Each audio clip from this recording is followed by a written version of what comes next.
Weather happens when really warm air and really cold air meet, and that's exactly what happened today. We actually hit our high temperature of 56 just an hour ago, 9 o'clock, as that front was moving through.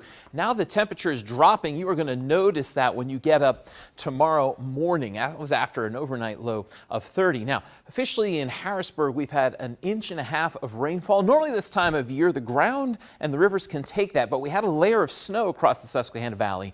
So that rain, that mild air melted that snow, and all that water has to go somewhere. And we're staying impact for the rest of the overnight because this water is going to make it into these small streams and creeks, maybe causing some detours tomorrow on the morning commute. These are other rainfall totals from across the Susquehanna Valley. You see basically at an inch or higher, maybe up to 2 inches. Now the good news is the heavy rain is over. Just some lingering showers are going to remain around. We're looking at temperatures though dropping into the low 40s. It's going to be blustery, especially tomorrow morning when you head out. It's going to be noticeably chillier as our temperatures start in the lower 40s. Not going to move all that much, but we're going to have gusty winds, just making it feel brisk. Couple stray showers will return in the afternoon, but we're not looking at any kind of a steady rainfall here, just some spotty showers, high temperatures in the mid 40s. Look at these current temperatures right now. 58 in Lancaster, 54 in Harrisburg, 57 in Carlisle.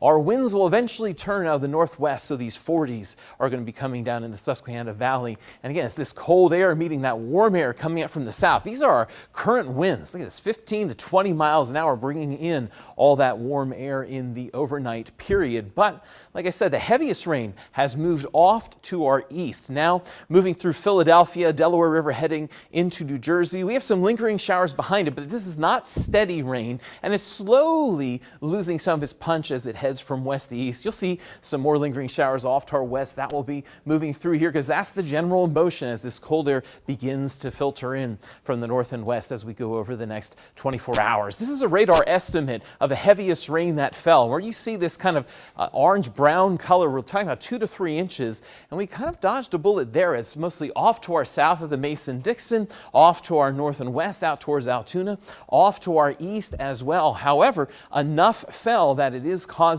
some minor flooding concerns as we head through the rest of the overnight. These are the flood warnings that are currently in effect, and that's Adams, Cumberland, Franklin County till 2:30 in the morning.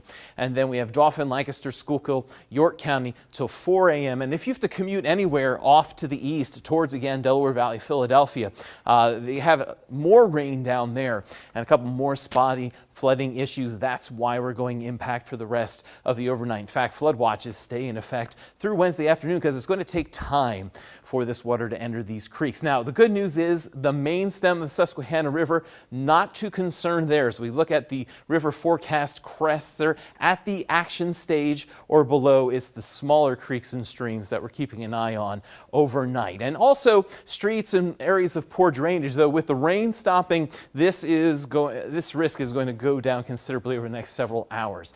Large rivers, again, medium, and really no more concern over flash flooding. Now, these were the winds that we experienced today, gusting close to 40 miles an hour. It's expected to happen again tomorrow afternoon. Because of that, Weather Service has a wind advisory that's going to stay in effect throughout the day tomorrow before it finally relaxes tomorrow evening. Let's look at the predictor, and you'll see the rain clearing out for tomorrow morning, and basically we're stuck with clouds, just a couple spotty showers Wednesday afternoon.